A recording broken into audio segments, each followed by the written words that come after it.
पीछे का हिस्सा है और यहीं पे कुछ दिनों पहले जो इलीगल कंस्ट्रक्शन बना हुआ था, यहाँ पर अगर आप देखेंगे तो यहाँ पे जो एक फुटपाथ की तरह एक पेवमेंट बनाया गया था, सीढ़ियाँ बनाई गई थी, उसको यहाँ पर बुलडोजर से तोड़ा भी गया था कुछ दिनों पहले।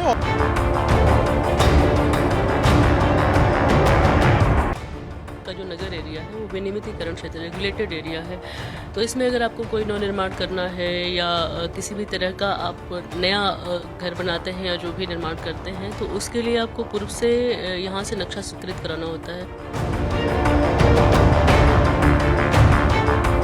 नवनिर्माण किया गया है जो जिस मकान की बात हो रही है उसमें उसके लिए कोई भी अनुमति नहीं ली गई। सपा सांसद जियाउर रहमान की मुश्किलें बढ़ सकती हैं। दरअसल उनके घर का जो पीछे का हिस्सा है जहां पर नया निर्माण कराया जा रहा था, वो बिल्डिंग रेगुलेटिंग एक्ट जो है उसका उल्लंघन करता था। बिना नक्शा प्राप्त जो पास कराए हुए इस नक्शे को, इस बिल्डिंग को बनाया गया था और यही कारण है कि प्रशासन ने उन्हें कई बार नोटिस भेजा, लेकिन नोटिस का कोई भी जो एक उत्तर है संतुष्टि प्राप्त वो प्रशासन को नहीं मिला, ना ही जियाउर रहमान की तरफ से पेश होकर इसकी जानकारी या जवाब दिया गया। ये जो पीछे का हिस्सा आप देख रहे हैं ये इनके घर के पीछे का हिस्सा है और यहीं पे कुछ दिनों पहले जो इलीगल कंस्ट्रक्शन बना हुआ था, यहाँ पर अगर आप देखेंगे तो यहाँ पे जो एक फुटपाथ की तरह एक पेवमेंट बनाया गया था, सीढ़ियाँ बनाई गई थी, उसको यहाँ पर बुलडोजर से तोड़ा भी गया था कुछ दिनों पहले। और अब जो है इसकी जांच के लिए ये कितना नया है और ये बिल्डिंग जो है इस बिल्डिंग के कितने हिस्से को नया बनाया गया है, इसकी जांच के लिए जो 3 सदस्यीय टीम है वो भी जो एसडीएम है उन्होंने तय कर दिया है। एसडीएम के नेतृत्व में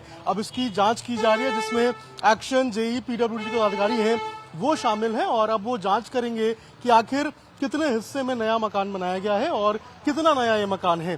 तो सूत्रों की माने तो ये पता चला है कि नया तो ये मकान बना है, कंस्ट्रक्शन नया किया गया है, लेकिन कितने जगह पर कंस्ट्रक्शन हुआ है, कितना नया ये मकान है, कब से इसकी शुरुआत की गई है, ये प्रशासन जो है वो जानना चाहती है। और यही कारण है कि अब जो इनके घर का जो हिस्सा है पीछे का, इसकी जांच की जाएगी। 3 सदस्यीय टीम जांच करेगी और उसके बाद 3 दिनों के अंदर जो अपनी रिपोर्ट है वो यहाँ पर एसडीएम को सौंपेगी और उस रिपोर्ट के हिसाब से जो आगे की कार्रवाई है वो यहाँ पर प्रशासन करते हुए नजर आएगी। नियमानुसार जो भी प्रोसेस होते हैं नोटिस देने के, जवाब मांगने के, वो सारे प्रोसेस कंप्लीट किया जा रहा है। पूरा मौका सांसद को दिया जा रहा है कि वो अपनी बात रखें, लेकिन अभी तक कोई भी संतुष्टि प्राप्त जो जवाब है वो सांसद की तरफ से नहीं आया है। यही कारण है कि अब 3 सदस्यीय जो टीम है वो बनाई गई है और वो इसकी जांच करेगी और 3 दिनों में यानी कि 22 तारीख तक अपनी जो रिपोर्ट है वो सौंपेगी और उसके बाद आगे की जो कार्रवाई है वो इसके ऊपर होती हुई नजर आएगी। सपा सांसद जियाउर रहमान संभल के जो नवनिर्माण मकान बन रहा है उसकी जांच के लिए जो 2 सदस्यीय टीम है उसका गठन किया गया है। क्या है पूरा मामला, हमारे साथ बात करने के लिए एसडीएम वंदना मिश्रा हैं।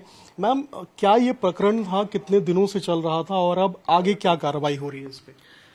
ये प्रकरण 5 दिसंबर से ही चल रहा है। इसमें है कि विनियमितीकरण क्षेत्र संभल का जो नगर एरिया है वो विनियमितीकरण क्षेत्र रेगुलेटेड एरिया है, तो इसमें अगर आपको कोई नवनिर्माण करना है या किसी भी तरह का आप नया घर बनाते हैं या जो भी निर्माण करते हैं, तो उसके लिए आपको पूर्व से यहाँ से नक्शा स्वीकृत कराना होता है।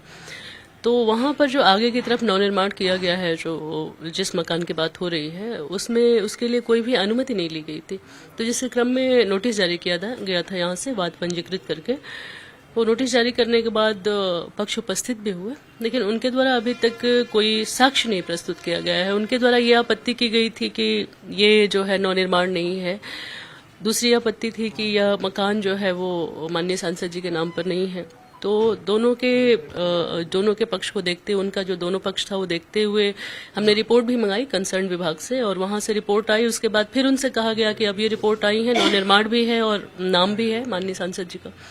तो उसके बाद फिर उनके पक्ष से कोई भी इस तरह से कोई काउंटर साक्ष्य नहीं दिया गया है और पर्याप्त अवसर दिए गए हैं उसके बाद, लेकिन कोई साक्ष्य नहीं दिया गया। बार बार अवसर की मांग की गई, अवसर भी दिए गए अर्थदंड भी लगाया गया, लेकिन कोई जब उधर से कोई जवाब नहीं आया, कोई साक्ष्य नहीं आया, तो कल 2 सदस्यीय टीम गठित की गई है, जिसमें अधिशासी अभियंता पीडब्ल्यूडी और जे विनियमितीकरण क्षेत्र हैं। ये दोनों जाएंगे और वहां पर संयुक्त टीम के तहत वो जाकर जांच करेंगे और उसके बाद अपनी रिपोर्ट 3 दिवस में प्रस्तुत करेंगे।